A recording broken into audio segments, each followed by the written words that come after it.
मैं मीडिया के भाइयों का धन्यवाद करता हूं कि वो शॉर्ट नोटिस पे आज इधर आए।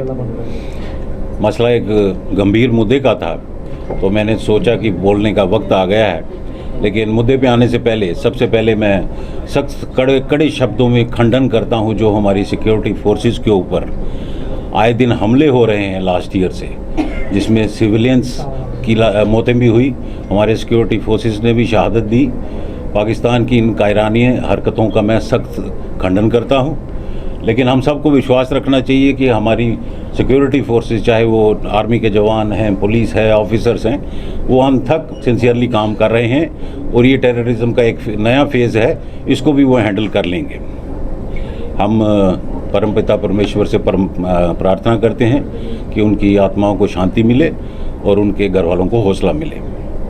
आज के मुद्दे पर बोलते हुए मैं ये बताना चाहता हूँ कि आपने भी देखा होगा, मीडिया के भाइयों ने आए दिन जो एसोसिएशंस की इलेक्शंस होती हैं वहाँ रिगिंग की बहुत कंप्लेंट्स आ रही हैं। पिछले हफ्ते ही हमारे सोशल मीडिया और मीडिया के भाइयों ने सब ने रिपोर्ट किया, स्वर्णकार संघ का मसला वो अभी भी डिस्प्यूटेड हुआ है। और मैं गवर्नर महोदय आदरणीय लेफ्टिनेंट गवर्नर मनोज सिन्हा साहब से आज गुहार लगा रहा हूँ कि जितनी भी रजिस्टर्ड एसोसिएशंस की इलेक्शंस होती हैं वो overall supervision of deputy commissioner concerned होनी चाहिए कि ना तो हेरा फेरी हो ना विवाद हो। और मैं साथ में मीडिया के माध्यम से भी ये भी बता दूं कि इसमें सबसे पहले lead Kashmir chamber of commerce ने ली है, जिन्होंने हाल ही में अपने कॉन्स्टिट्यूशन में एक संशोधन किया है कि जो भी फ्यूचर इलेक्शंस होंगी वो डिप्टी कमिश्नर श्रीनगर के ओवरऑल सुपरविजन में होगा। अब मैं बताता हूं कि लास्ट ईयर जो chamber of commerce and industries की इलेक्शंस हुई अप्रैल के महीने में 2023 में, उसको कैसे रिग किया गया, मेरे प्रेस नोट में सारे लिखित सबूत भी हैं और मैं बड़ा शॉर्ट तरीके से उसको बयान भी कर दूंगा। मेरे साथ बैठे हुए एक सीनियर मेंबर है हमारे सुनील गुप्ता, जो नेहरू मार्केट वेयर हाउस से बिलोंग करते हैं।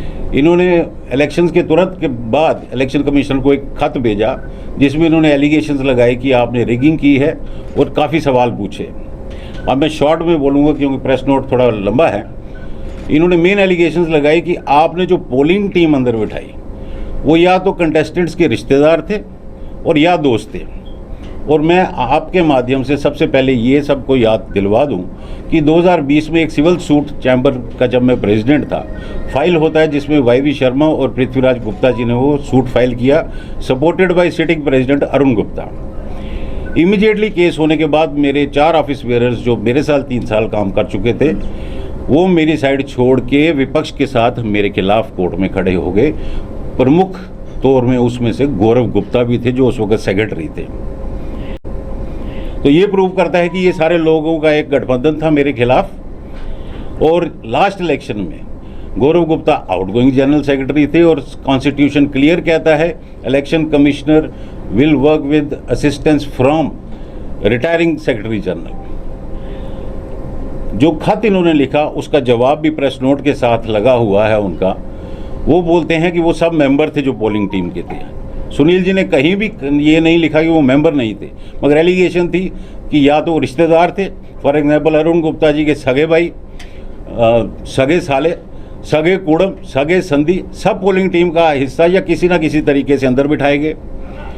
फिर इनको सवाल पूछा गया एक कि प्रेसिडियम के मेंबर्स वाई शर्मा जी, पृथ्वीराज गुप्ता जी, ऐसे ये 5-6 आदमी, उस रविंदर सानी, अनिल गुप्ता, ये कैसे अंदर बैठे।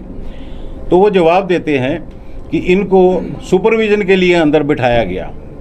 और एक माननीय हमारे सीनियर मेंबर जो आजकल कुछ ठीक नहीं चल रहे उनकी सेहत, मैं माफ़ी चाहूँगा और क्षमा भी चाहूँगा उनसे कि उनका भी नाम ले रहा हूँ, यशपाल गुप्ता जी बड़े सीनियर मेंबर हैं। उन्होंने बोला कि उन्होंने इच्छा व्यक्त की कि वो इलेक्शन देखना चाहते हैं, इसलिए वो भी अंदर थे। तो ओवरऑल आप प्रेस नोट जब पढ़ेंगे तो आपको समझ आएगा कि ये सारा का सारा फिक्स्ड मैच था और पूरा पोलिंग स्टाफ या उनके दोस्त या रिश्तेदार अंदर थे। उसके बाद चौंकाने देने वाली बात, सुनील जी ने बोला सीसीटीवी फुटेज कहाँ है।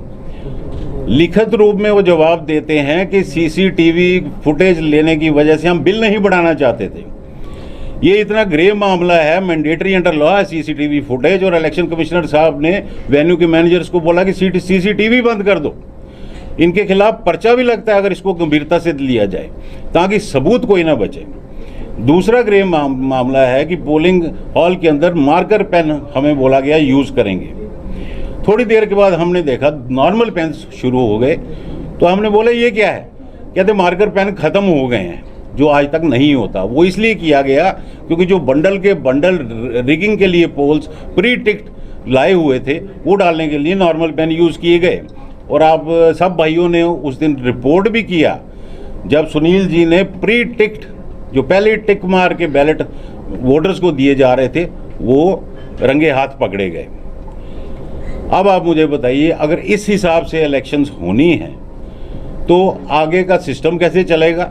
जम्मू की आवाज़ कौन बनेगा?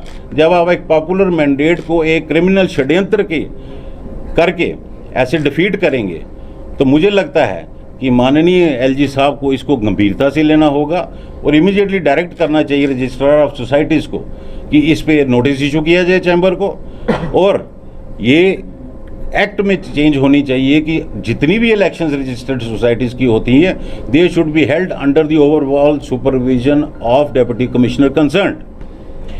आप में से कोई सवाल पूछना चाहे इस पे? तो आपने कहा कि चैम्बर ऑफ कॉमर्स में जो धांधली हुई है, आज आप 1 साल के बाद इस बात को बता रहे हैं जी। 1 साल तक क्यों नहीं बताया गया? देखिए, जिस संस्था को लीड किया हो और वो संस्था 5 साल से जितनी कमज़ोर हो चुकी है, जो मैं कहना नहीं चाहता, सारे जानते हैं, मैं बोलना नहीं चाहता था इस विषय पे, मगर अब नई इलेक्शंस जब आने वाली हैं, दिसंबर से प्रोसेस शुरू हो रहा है, तो मैंने इनको पूरा स्पेस दिया, टाइम दिया। आपने कभी भी मीडिया में मेरी बाइट नहीं देखी होगी। मीडिया के भाई ने भी अगर कुछ बोला कि इस बयान दीजिए किसी चीज़ पे, तो मैंने बोला हमारे सिटिंग प्रेसिडेंट है अरुण जी, उनके पास चाहिए। तो हमने पूरा स्पेस दिया, लेकिन आज ज़रूरी हो गया था कि हम अगली इलेक्शन में ये धांधली ना होने दें, इसलिए हम इस डिमांड को माननीय एलजी साहब के सामने